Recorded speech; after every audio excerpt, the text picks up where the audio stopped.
Okay, so the next corrective pattern we're going to look at for sprint problems or running problems is simply recovery. High knee. Bringing that leg through, high knee. Now there's lots of aspects to that, from knee to ankle, swing through, but we're literally focusing on the weak joint.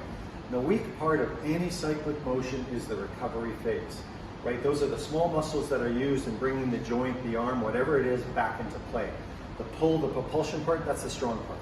And in running, it's this, it's that recovery. The hip flexors break down. We know when the hip flexors break down, the body drops into sitting, the core can't handle it. We've all seen the mechanics on that and the movement screening on that. So what do? How do we create strength in the core and the hip flexors to lift that leg high and relaxed? Very simple. We get loading in that upper thigh, okay? So, right now we're going to talk about just the resistive position.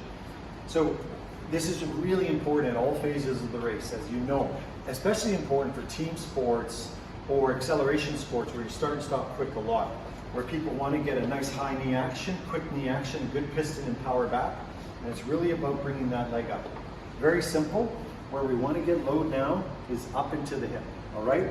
Now the general pattern is to do a proximal load with the main belly up high near the hip. It's very simple. When they lift that leg, that load's going to be here at the hip, putting pressure on pulling it back. Now you can do that with a cable or tubing, but anybody who's ever run with a cable or tubing knows them well. This isn't skill specific, it's conditioning, but it's not specific. But we now have the ability with EXOGEN to put it on there while they're actually running. This, because the weight now is pointing up at the proximal end of the piece being moved, the segment, it's going to feel a little lighter, all right? If you notice they can handle that fairly well, and you want to work that high knee action a little more aggressively, then what we want to do is we'll switch that load around. Now, anybody who knows their lever systems know what I just did there, right? I've changed the moment arm.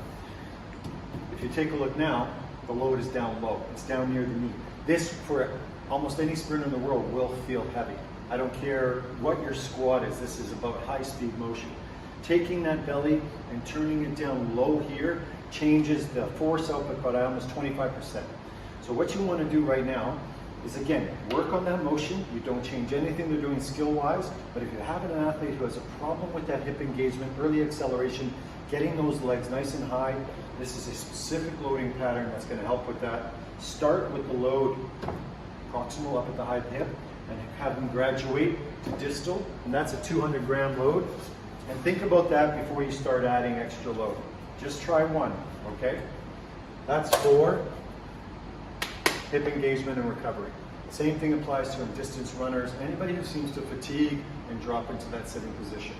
And that load here will also affect this area here.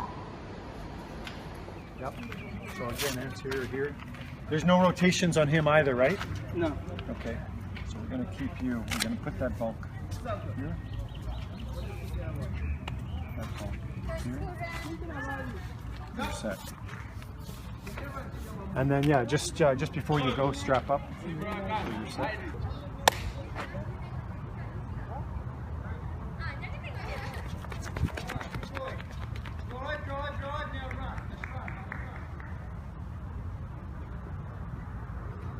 Yeah, then you can see that he's actually working harder. Yeah. So which is the idea of what we want him to do. Yeah. And then hopefully when we unload him, Yep. he'll keep that work rate going. Right. So now we're going to...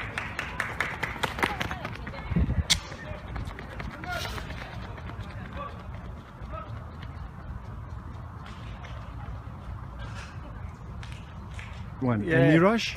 Nirosh, yeah, pretty good. He just started to overstride him technically. Yeah. Worked really nicely. So I think he tried to carry it through too far. Yeah, yeah. So drive phase was good. Yeah, I actually saw that. It looked really strong. Yeah, and it's just that he tried to keep on carrying it forward. He's got to then transition properly into the running action. And